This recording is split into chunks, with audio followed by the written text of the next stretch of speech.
In life, we are often defined by the paths we take. We are molded by the settings that surround us, which shape us into who we become. But every so often comes a vision to create something better, a vision that drives us to create paths yet to be defined.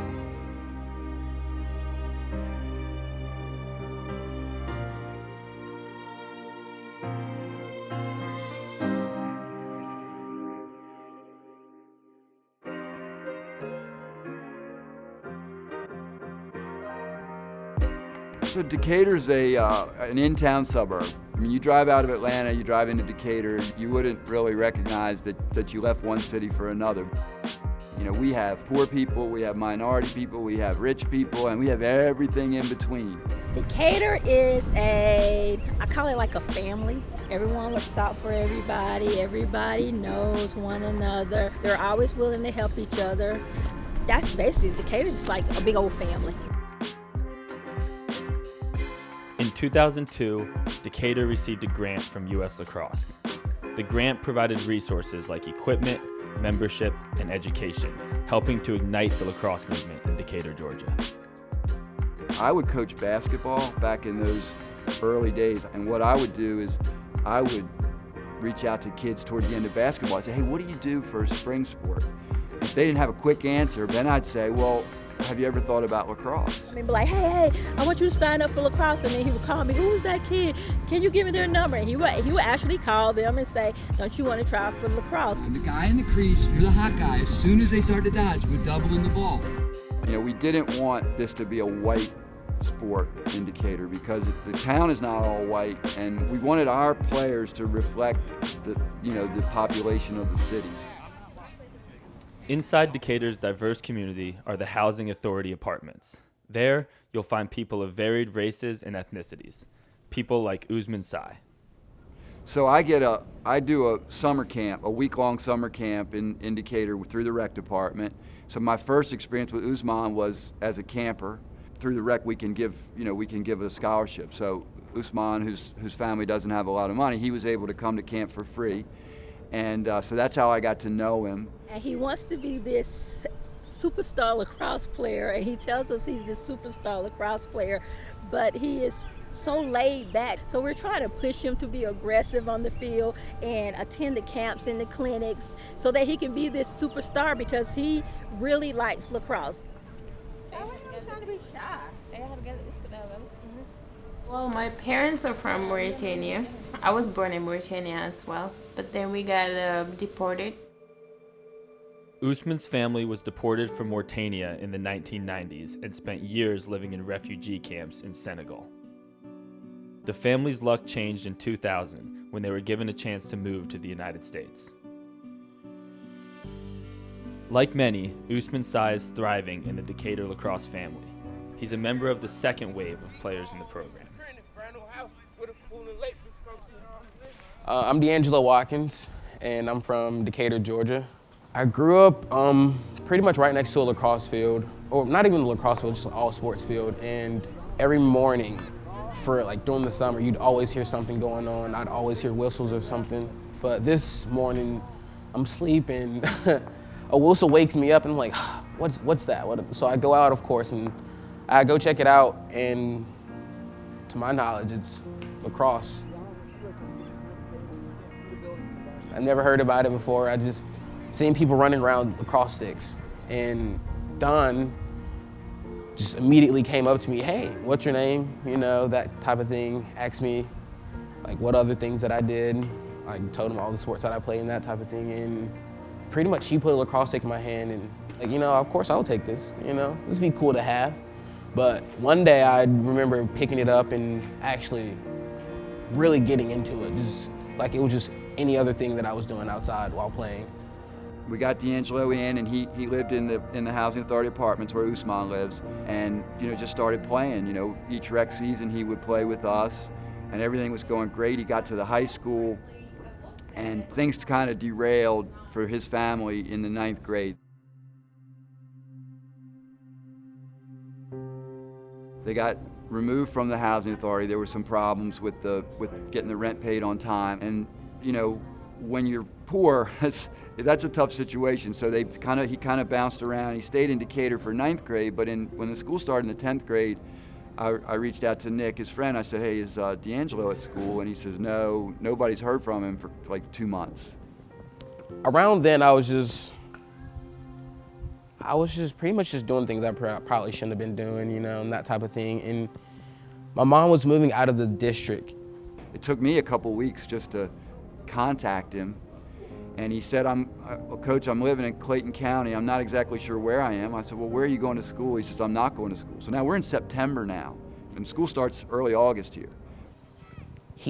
Don pretty much saw something in me that I didn't see. Like, he just saw the potential that I had, like, whether it was in sports or just in school, period. And he knew that if I was to leave the city, things weren't necessarily gonna progress the way they should have, or progress the way he thought they should have progressed. So I found out that if you're homeless in Georgia, the school where you last were enrolled has to take you back. So Decatur agreed to take D'Angelo back. Okay, great.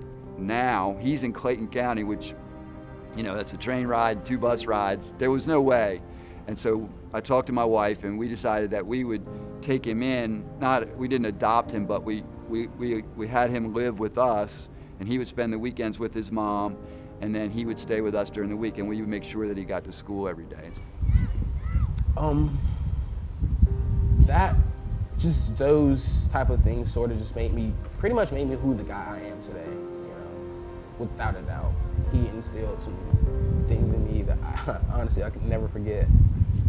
And it wasn't just, honestly, in that sense, it wasn't just him as far as taking me in. It was also like his wife, Mary, who pretty much I call mom now, and also his oldest son, Wyche, Ben Riggery, who was oh my God, somebody I definitely looked up to for the sole purpose that he was somebody that I could just talk to about anything, pretty much the ideal. Like, when I think of Ben, I think of the ideal, kid growing up,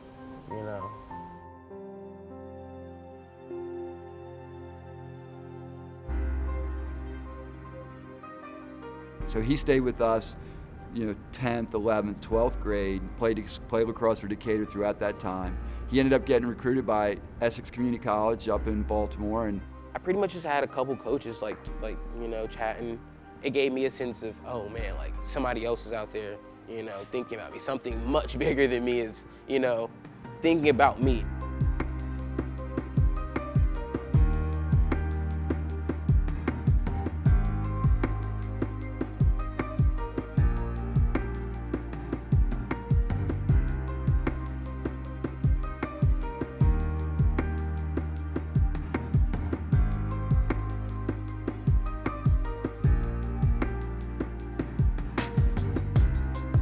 I guess I remember like the feeling of relief, honestly. Like, I had that next step.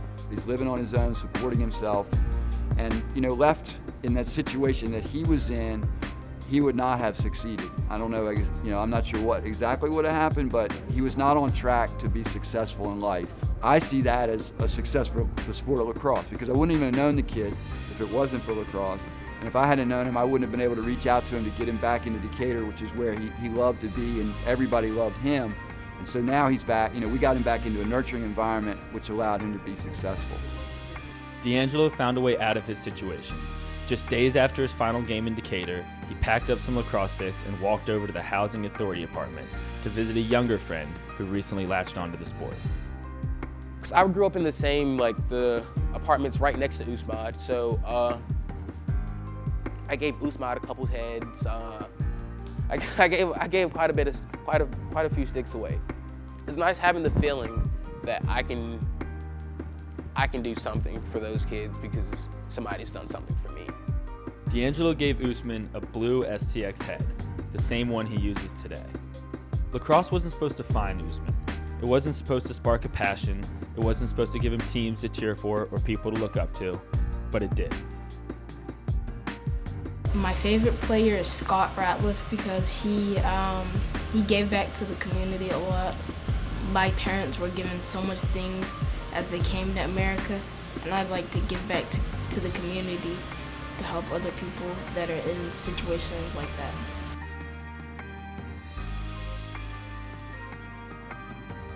Well, the first why was to give kids the opportunity to play a new sport. So that's how it all started, right? Just giving kids a chance.